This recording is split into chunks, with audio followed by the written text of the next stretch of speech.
from the Ticats Audio Network, this is the CFL This Week with Bubba O'Neil. This is the CFL This Week, the podcast where we go deep with the opinions on the topics of the day regarding the Canadian Football League. As always, I'm your host, Bubba O'Neil. This week, three fine fellas in their own right.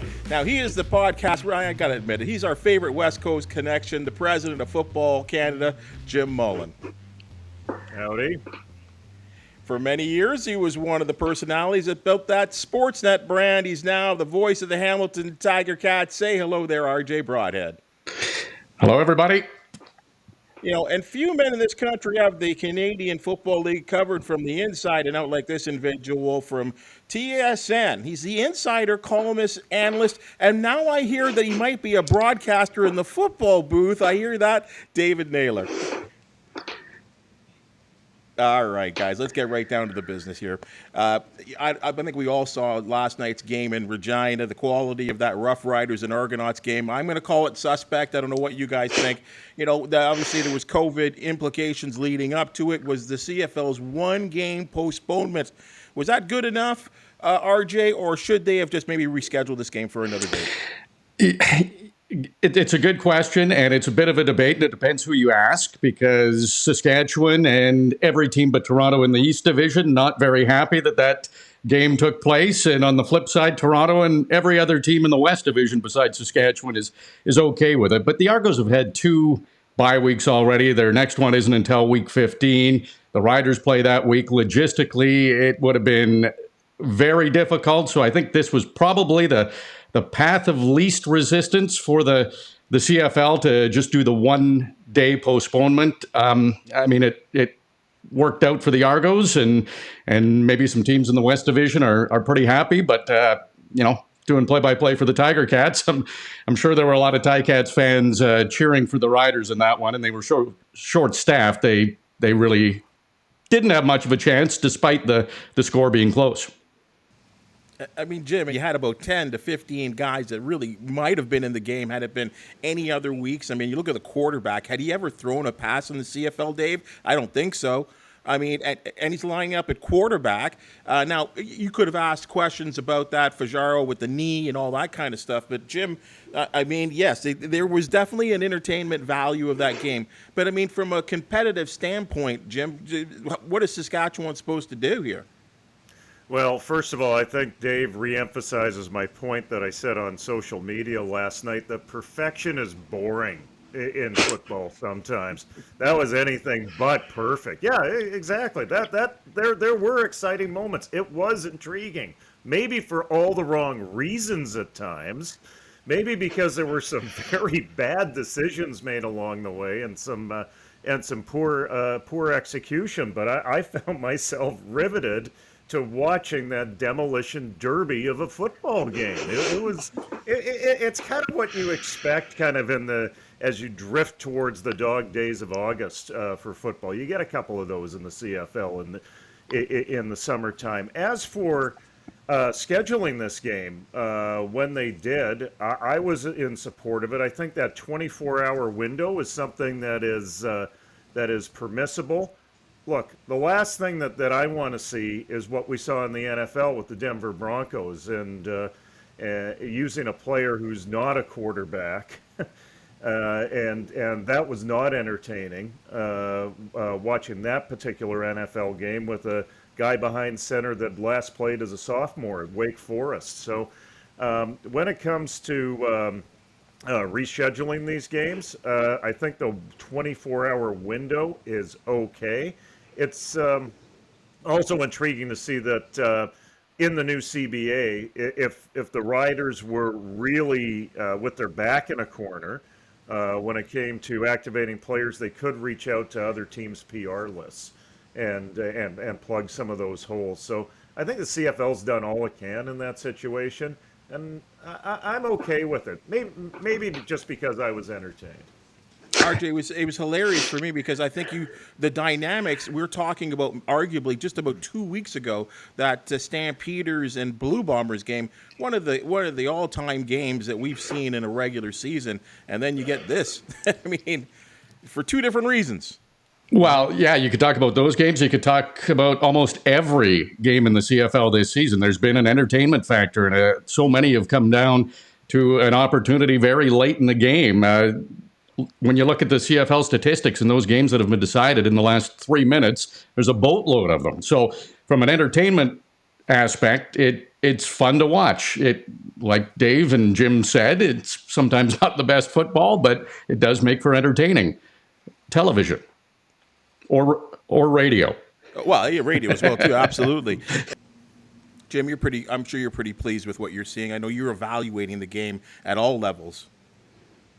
Yeah, I think one of the things that was the immediate improvement, at least at the pro level. I'm not sure if it applies at the amateur level for a whole other set of reasons, but moving the hash marks in, and I'm not even sure if coaches have fully taken advantage of that extra space and those sorts of matchups yet. I think as they, in some cases, grow with their personnel, I think Dave alluded to it, keeping that same group, you can kind of expand the playbook and expand the possibilities.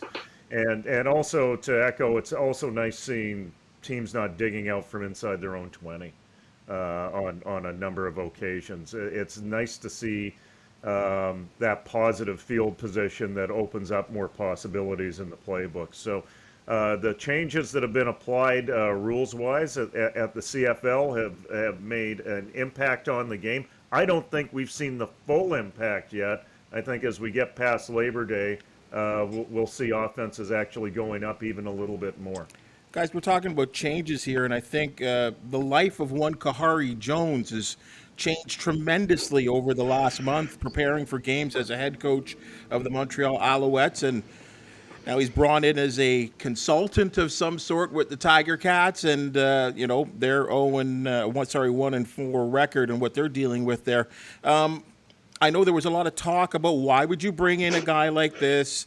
I know the head coach said more to the liking of his line, whether it was Coach O's line of adding value to value. And there is something to be said about that. RJ, you're smiling at this. Do you see it as, it is obviously a valuable guy that gets added to the organization. Do you see anything beyond this, as many people do? Well, first of all, I love Coach O, and he just has a way of staying positive, but explaining things. Adding value to value makes sense.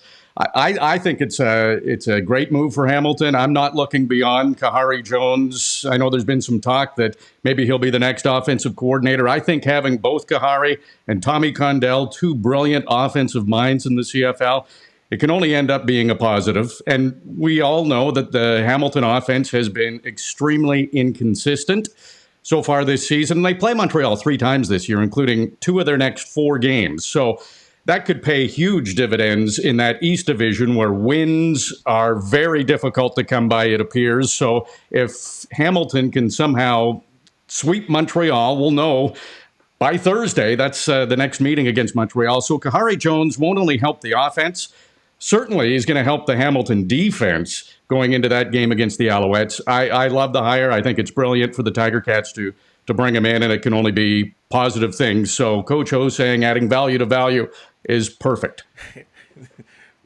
Well said, RJ. Jim, your thoughts on this? This was a nationwide topic because I think what we've seen in the past is generally when a head coach is relieved of his duties, he generally takes the year off to chill.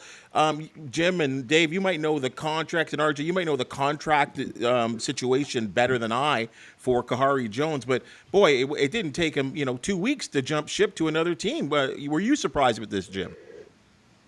Not really, and I want to jump back in the time machine this season a little bit. This reminds me of the Lions hiring Henry Burris before just a couple of days later he bolted for south of the line for a better opportunity. Burris, as a quarterback, would have been valuable to the Lions quarterbacks, this quarterback-to-quarterback relationship. And I think at this juncture with the Ticats, there have been signs with the offense, but they don't finish drives well. I think there's some points of frustration there. Perfect opportunity to bring in a former most outstanding player at quarterback in Kahari Jones with his coaching background to work with the Dane Evans. The other point in this is, as the Ticats and all the teams in the East push into this stage where they're all playing each other, and playoff positioning is so important through this stretch of the schedule, I want somebody that's been on the other side planning for the Montreal Alouettes. I want somebody who's had to prepare for Ottawa 4 times a year or Toronto 4 times a year. That's a guy I want on as a consultant to my coaching staff. I think it's a brilliant move. The only question I have is, how much of the paycheck are the Montreal Alouettes picking up on this? Maybe you guys have the answer to that, because Montreal has to pay him out. Well, Dave, I'm kind of surprised here. The Tiger Cats make this crazy maneuver here to bring in Kahari Jones. I mean, I've always led to believe that when a coach gets fired, that he's under contract by the Alouettes, remaining to get paid, but yet not even 2 weeks later, he's got a new job with Hamilton. Is there some kind of integrity thing there? Are Hamilton taking care of the contracts? Do you know any of the inside information? You know what? I actually don't know the details on this, but I do know that every coach's contract has language that addresses this issue, right? Whether or not you have to, you're basically, does the team have to pay if you continue to pay you if you get another job, or is that salary subtracted from what they have? And I honestly don't know the details of this one. The part of the economics of this that grabbed my attention a little more was the whole coaching cap idea, right? Because this is something that teams look. I think the coaching cap is generally not liked by coaches. Generally is liked by team presidents because it keeps their expenses down. They're the ones that put this in place. And as somebody pointed out to me, it has done the one thing that it was intended to do, and that is limit the runaway expenses of coaching staffs. But it does create more of a cookie cutter model, right? Where the number of coaches, the number of and the amount of money you have is limited. In the case of the Ticats, they have 11 coaches, but they had money under the salary cap still. So the way around that is you make Kahari a consultant. And, my understanding as a consultant is he can't be out running drills, right? Or instructing players or things like that in a traditional coaching role. He becomes sort of a sounding board for the coaching staff. What do you think of this? Got any, what about that situation? How should we do this? And besides the obvious point that Kahari Jones knows the Montreal Alouettes personnel inside out better than anybody, and the Ticats face 3 of their next 8 games against Montreal, he also has gone to school on the Argonauts and the Red Blacks, trying to find out where they're most vulnerable. Where does he see weakness in them? Those are things that he can share. And frankly, he might even have some ideas about weaknesses in the Ticats, because of course he would have looked at that from the other side of the fence and could tell his staff where he thinks they might need to shore up, because he viewed it from an opponent's perspective. So I think there's loads here for the Ticats. And if he's truly a consultant and, not out with a whistle in his mouth in the middle of the practice field, I don't think anybody should have a problem with it. Well, are we calling him a high-priced RJ or a low-priced spy? Is this what it comes down to? Well, boy, yeah. Maybe in a sense, that seems to be how we're all explaining it, that he does have some inside information. But again, it's smart football. It's bring him in. Why not? There's no rule against it. He's a brilliant mind. He was a great player. He's, in my opinion, been a good coach and probably got a raw deal in Montreal. I didn't think he should have been let go.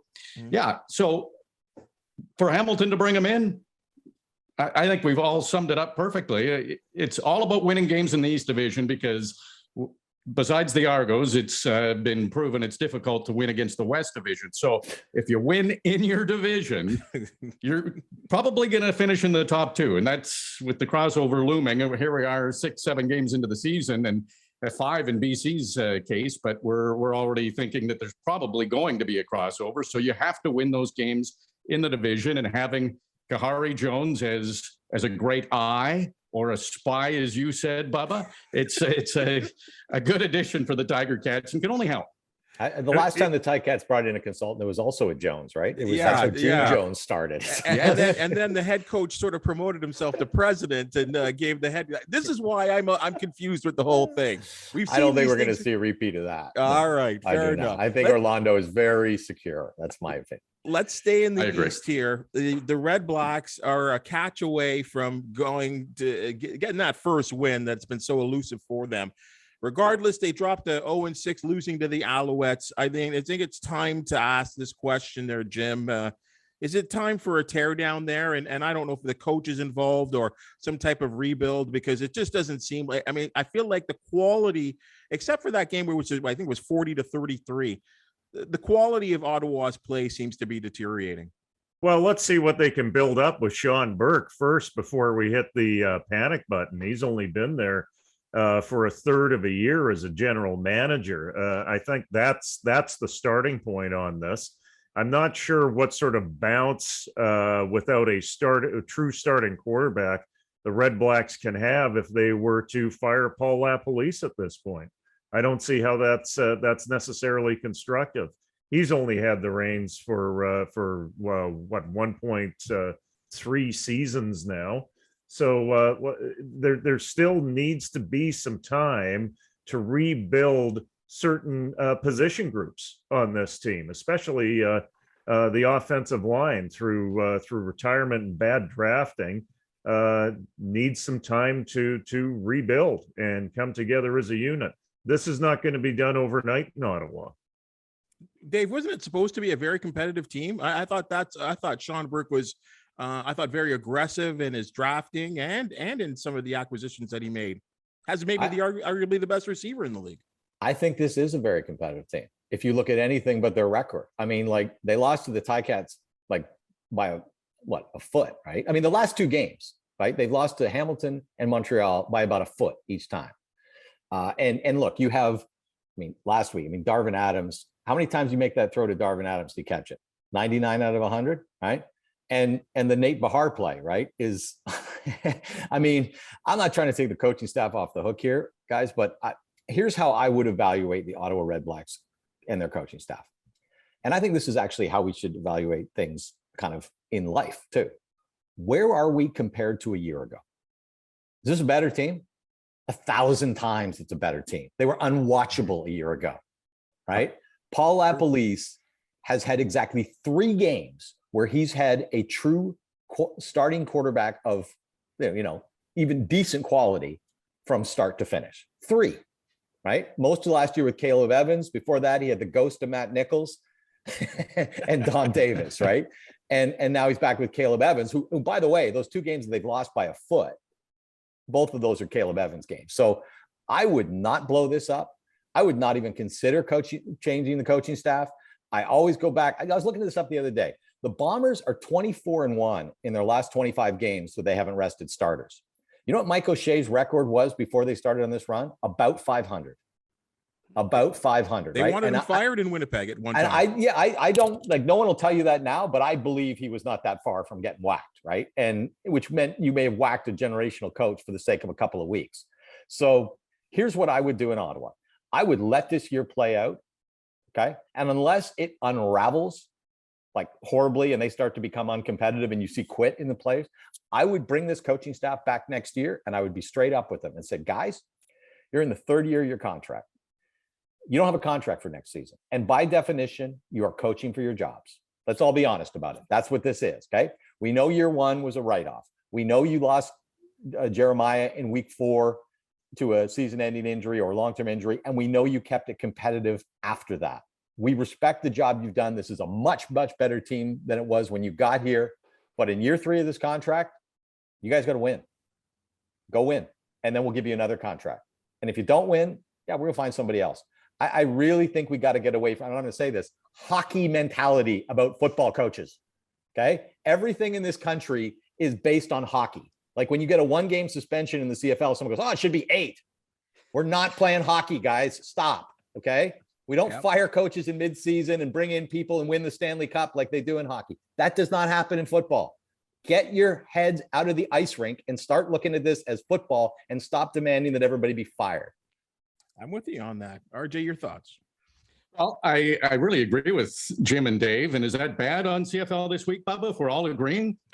Well, first, it may not be bad, but it's a first. So if you need me to take a whole different view on this that I don't believe in, I'll do it for entertainment's sake. No. In all seriousness, they're 0-6, right? 5 of those losses were within 1 score, and they are very competitive. I agree with what Jim said. Sean Burke made a ton of changes coming in as GM. You can't make all the changes in one season. So keep everybody together. They go back to that Hamilton game. Like, think how this conversation would be reversed if Ottawa had gained another yard on that Lewis Ward potential game-winning field goal. Now we'd be having the conversation about the Tiger Cats being winless, and do they blow it up? Exactly, RJ. If that goes a foot further, and if Darvin Adams catches the ball, Ottawa's now a surging team. That's two plays that don't have anything to do with coaching, right? Like, that's just execution. And yes, and I think we got to be realistic about that. Like, what in a loss is coaching, and what in a loss is, a failed execution of a play. And in those cases, but I hate to use the hockey term. No, you can't fire the team. Like, I mean, your record is your record, is it not? I mean, at some point, and I've gotten to know Paul Eppley. I think he's one of the, I think we all have. He's one of the nicest guys in the Canadian Football League. Just a stand-up fella. But unfortunately, his coaching record, I believe, is somewhere in the range of 18-44. It's not getting it done. So as a general manager, I just feel like at some point, something's got to get done. Nice guys sometimes finish last. I hate saying that. And I'm not saying that's RJ. Sorry. I'm not saying that's him, but we have seen these situations in all sports, actually. They weren't a good team last year, so that record is maybe a little bit unfair for Paul Eppley. They didn't have the personnel. They tried to piece things together. They are a better team, but there is something in sports. It's a unquantifiable statistic, really, is learning how to win. And we see it with Winnipeg. They should have some losses this year, but they need to find a way to win. They don't want that. I don't know how.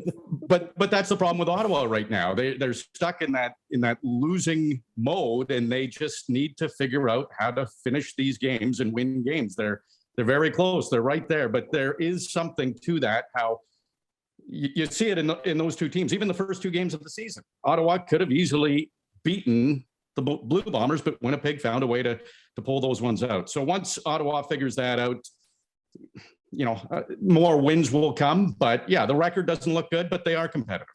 Well, let's not fool ourselves here, though. The Ottawa Red Blacks are not the 2011 BC Lions.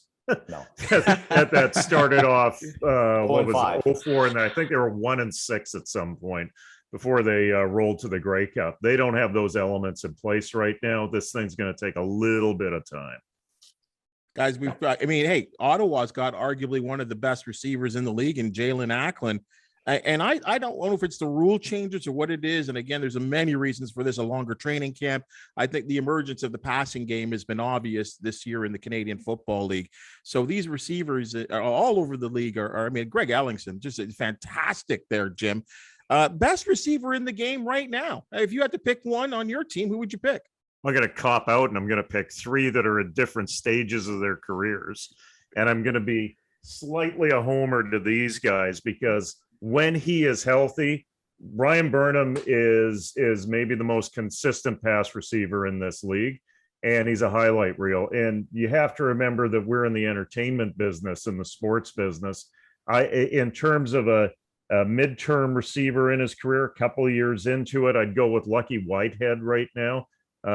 He's found open space. There were times where Nathan Rourke couldn't find him when he was open on the backside in that game against the Ticats. When he's rolling, he's fantastic. And the guy in my mind that has the most upside and the most potential and has been the most reliable receiver on a pop gun offense so far is Curly Gittins Jr.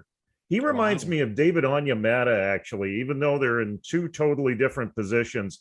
As they went into their youth sports career, they were raw talents as viewed by their coaches. So much potential, and I think this is one of these cases where a Canadian player that gets to the Canadian Football League, that gets that extra level of coaching, can finally hit their stride and find out we can find out just how good of a receiver Curly Gittins Jr. can be. He does a lot of stuff after he gets the ball as well.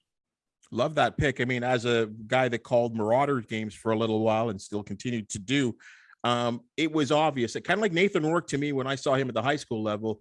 It was obvious how much better this guy was, Curly Gittins was with the with the Laurier, than anybody else. Like, it was obvious. So that's a great call there. To pull one out there that's less than the obvious. RJ, who do you like? You've seen everyone in the league now.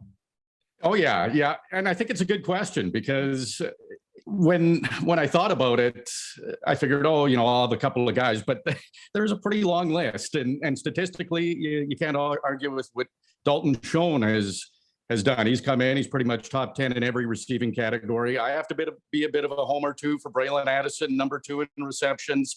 He did play through an injury, so he had a couple of games there where the numbers weren't great, but he's fearless. He seems to be healthy again, and they use him as a running back. He has the Ticats' only rush of over 20 yards this season, so he's a versatile guy. But I'm going to pick Eugene Lewis, and the reason being, I've talked to a lot of the Tiger Cats defensive backs in practice and in training camp, and without being provoked on who the tough receivers are, many of them would mention Eugene Lewis as one of the guys that they really have to key on. So maybe his statistics are fine, but he's not leading in any major categories. But when his opponents are saying he's very dangerous, I'm going to go with Eugene Lewis. Dave, who do you got? I'm looking at the list of the top receivers in the CFL right now, and I think there's not a lot to separate a whole bunch of guys here. I think Greg Ellingson has looked like the best receiver in the league most weeks. I think Jalen Ackland is maybe the best deep threat in the league right now. And Kenny Lawler, I think is still Kenny Lawler. He's just on a team where he's a little bit challenged, compared to a year ago where they had matchup problems because they were just so much deeper and they could run the ball and all those kind of things. So, all three of those guys, but I'll tell you, the guy I want to talk about a little bit is Dalton Schoen. And I'll tell you, he grabbed my attention very early this year. Like, who's that? I looked a little bit about his career at Kansas State, found out he has one of the biggest yards per catch averages in Kansas State history. Noticed through the first 3 weeks of the season that his average in the CFL yards per catch was about the same as it had been in Kansas State. And just as an anecdote, with one of our producers here at TSN, we were discussing last week a potential feature idea built around Dalton Schoen. And we come up with ideas as, you got to have a theme to the idea. And the idea we came up with was, what about, could we build something around the long ball? Because he's had this affinity for the long ball since high school, that he's always been that guy who could get. And so we left the conversation at the end of last week, maybe we could do something with him on the long ball or whatever. So then I'm watching the game on the couch. Boom, 40-yarder. So I text my producer and go, he just got one for 40. But 45 minutes later, he just scored an 81-yard touchdown. You know what I mean? And it's like, sometimes in journalism, you come up with ideas, and then what happens on the field doesn't match your idea at all. And you kind of go, and sometimes it just lands in your lap. So I don't know if we're doing this yet or not. I'm sharing this with you guys, but that was the idea we were kicking around. And I think this guy is an elite receiver right now. I mean, you look at him right now. He's tied for the league lead in 30-yard catches with 5. He has 4 touchdowns. That's tied for the league lead. He's the 3rd receiver in the CFL, 43 yards away from leading the CFL. And go through that list of the top 50 receivers in the CFL and find how many rookies you can find. Kai Loxley's in there somewhere, but I think he might be the only other one in the top 50. In fact, at one point a couple of weeks ago, Dalton Schoen was the only one in the top 42. So I want to highlight him a little bit. And, that's how the Bombers stay the Bombers, man. Like, they got a guy no one's really heard of, right? And in Canada, I never heard his name. He was at Kansas City's camp last year. And boy, they got a winner there. Well, I mean, you got to give a lot of credit to the likes, I guess. I mean, I guess it would be the likes of Teddy Govaya. I think he was a Danny Mac fan. Danny Mac guys. Yeah. I mean, their scouting development program for the Bombers is unbelievable. The way they were able to plug and play there. Mm-hmm. When Kenny Lawler took off, you were like, oh my goodness, huge loss. And you're right. They find a guy like Schoen who is really, there's no difference between the two, especially statistically. Well, that 81-yard touchdown, that's the longest catch in the CFL this season. Guys, running short on time here, and we talked about some of the games that may have not have been, I guess, great games that we'd remember in terms of their athletic prowess and exciting plays, but certainly was an exciting game, and that would be that Argos and Saskatchewan game. But I'll go right back to the Stampeders game with the Blue Bombers, and we get a rematch this week in Calgary between the two teams, and I got to ask the question, if Calgary does not beat Winnipeg this week, which they were poised to do on play with 50 seconds remaining in the end zone, a play that we will never forget. If they can't beat them, who can beat Winnipeg, Dave? You know what? I think Winnipeg's beatable because, look, they're not blowing people out, right? Like that's, and look, that's why I think we aren't talking more about their dominance, right? Because as I've mentioned on Twitter and all this, like there is no comparable run in CFL history to what the Bombers have done since the end of 2019. It doesn't exist. There's no quarterback who's ever gone 24-1 like Zach Collaros has since that time. You know, the irony being the only game he lost was against a guy who got benched a week later, right? And Nick Arbuckle can't keep a job, but he could beat the Bombers, right? Or him and the Argos could beat the Bombers. Look, I do think Winnipeg is beatable. But I think they do have that intangible quality of a team that just knows how to win games, even when they're not at their best. You know, obviously they're very, very well coached. You're going to have to play error-free football and be on top of your game to beat them, but they are beatable. All that said, I thought it was astounding 3 weeks ago when they went into BC as underdogs. And like, I honestly, somebody I know who loves to bet football, you know, I just sent them a one-line note and I said, Winnipeg is 22-1 in their last 23 games that they've played everybody. They should not be an underdog. And the guy thanked me the next day. Jim, you saw, I'm sure you saw that game. I mean, because there was a real good feeling about BC undefeated. Rourke was at the top of his game at the 80% completion percentage of the ball. I don't think he had thrown an interception to that point. And the Bombers taught the Lions a lesson and just kind of announced to the league that, hey, we're still the champs, two-time defending champs at that. Well, I think the one thing that knocked me out about that game is the way that the Bombers could prepare basically with one practice day between games and reset their defense with a three-man front. And then it took the Lions offense a bit of time to adjust. But the Lions really lost that game based on special teams and defense. And you know, once again, that's where the coaching staff, I think, of the Winnipeg Blue Bombers actually doesn't get enough credit. Quarterbacks get you know, too much praise and too much blame in their roles. So when you look at Zach Collaros and his win-loss numbers, he gets a lot of praise, but it really comes down to coaching when it comes to the Bombers. Look, I remember the 1989 Edmonton football team going 16-1-1. And that was a team that was completely dominant at a time when you could make a case that there were four teams that could push them at that time. Right now, I think the Bombers are good enough to be head and shoulders over a number of teams that are coming off kind of a 2021 hangover where we had that ragtag football last year because of the short season, coming off COVID, lack of preparation. I'm going to stick with the Bombers in my bets, even though I don't put money down on bets wisely with the CFL until after Labor Day, until some of these teams really come together after Labor Day. They know who they are. And they can challenge the Bombers, because I think we have still a fair bit of inconsistency and mediocrity outside of the blue and gold in this league. RJ, this Bombers team kind of limped into another victory, but yes, another victory last week. Calgary have had a week to prepare for the rematch. Does the upset, if you want to call it an upset, happen this weekend or this Saturday? So I think Winnipeg will win, but I'll just put it this way. I wouldn't be surprised if Calgary won. It seems, again, let's go back to that BC game that Winnipeg played. They were the first team to be able to somewhat contain Nathan Rourke. And you'd be kidding yourself if you don't think that the Tiger Cats stole some of what Winnipeg did to keep that game close in BC. So that coaching staff for Winnipeg really put a game plan together that now BC will have to adjust, because other teams will follow that game plan. They find a way to win. And when they're challenged, like that BC game, the underdogs going in, which again is silly when you look back at how dominant they were. But Calgary's good. Calgary's a good team. So it would not be surprising, but there's been a handful of games that Winnipeg could have lost already this season, and they haven't. So they find a way to win. We said it before, where Ottawa's finding a way to lose and Winnipeg finds a way to win. It'll be a tough test. It will be definitely one of the games to watch, but my gut tells me Winnipeg finds a way to win again. Dave, just quick one here.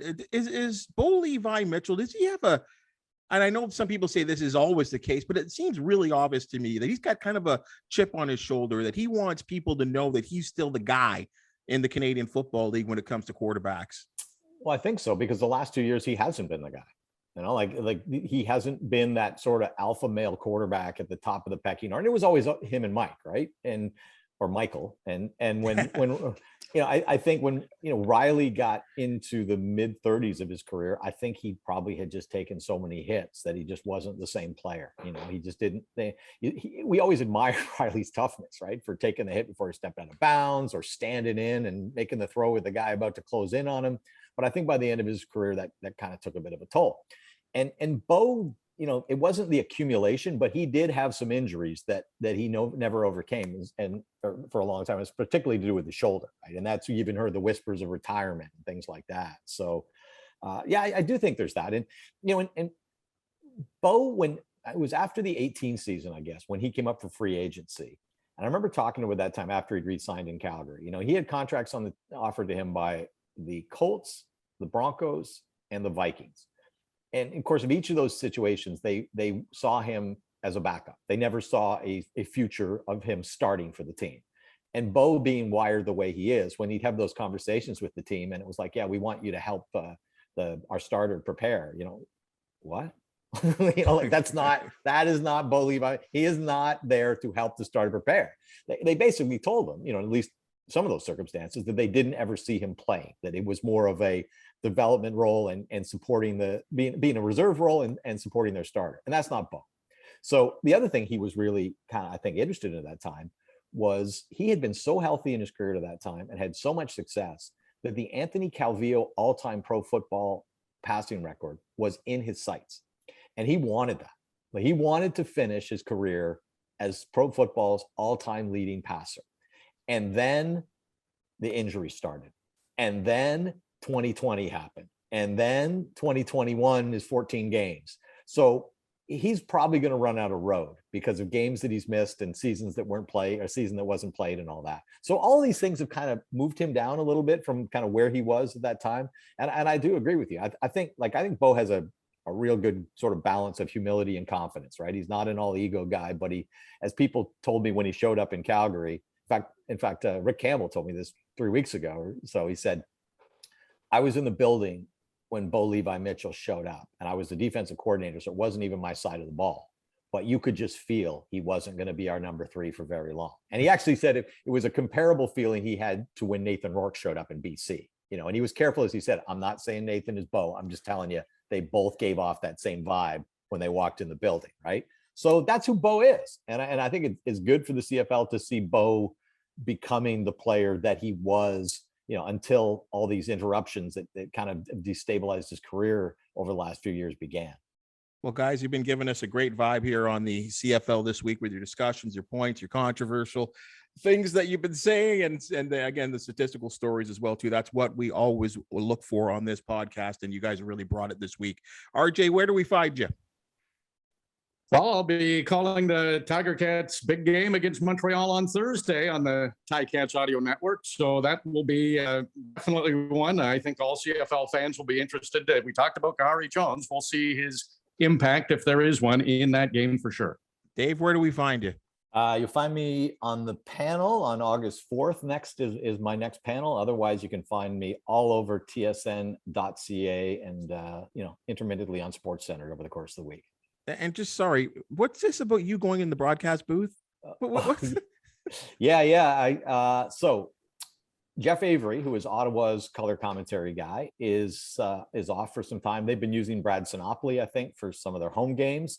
And AJ Jakubek, their play-by-play guy, called me last week and said, how would you like to come into the booth and do color? And I said, the last time I did color was for an Ottawa Bootleggers semi-pro game in 1989. roughly. That's the last time I did color for a football game. I think Marcel Belfay was playing in that game. Wow, Ticats coach. So now the head coach at the University of Ottawa. So yeah, it's been 3 decades, but he's willing to let me give me a shot. So let's just say I'll try and play within myself a little bit. Good luck to you, Jim. You might have been the only guy to know that team or be familiar with. Yeah. No, I want to know if they were playing the Watertown red and white. The red and black. Red and black. That's right. Red and black. Yes. I've actually been to a game in Watertown where they have the single A baseball team play, and then the football team plays later on an adjacent field. Oh yes, it's pretty special actually. And those teams have incredible histories, like 100-year histories, like the Watertown Red and Black, the Scranton Eagles, the Marlborough, Massachusetts Shamrocks, the Empire League. Wisconsin Raiders. All these teams of semi-pro football. It was quite a world I didn't know even existed till 30 years ago. Let me see. I will be calling the Women's World Championship from a studio in beautiful Surrey, BC.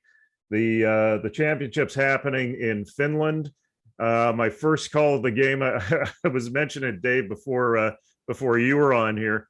I get up at 3 a.m. to call a football game off of a TV screen from Finland. From Finland? When Canada takes out Australia, and my color person is in Montreal, attached by Skype. So I encouraged Clint and RJ to stay in bed for that one. But if you want some pure comedy, you can tune in for that one on footballcanada.com and the Olympic Channel. And then we do the semifinals on the 3rd of August, and the finals are on the 7th at a much more reasonable time. Well, guys, again, thank you so much for joining us. Hey, Jim, I'm going to be checking you out. And Dave, I will be definitely listening to you for this Broadway. And RJ, I'll be working with you. So I'm looking forward to that big game on Thursday. Again, folks, this has been the CFL This Week. Thank you so much for joining us. You know, you can find us on your favorite podcast catcher, always available, coming out with a new edition every Monday. And if you like the TV version of it, check us out on YouTube. Please like and subscribe. Again, folks, this has been the CFL This Week on the Ticats Audio Network. I'm Bubba O'Neil saying, enjoy the games, guys. The CFL This Week with Bubba O'Neil. Subscribe, like, and get the deepest takes on Canada's game every Monday.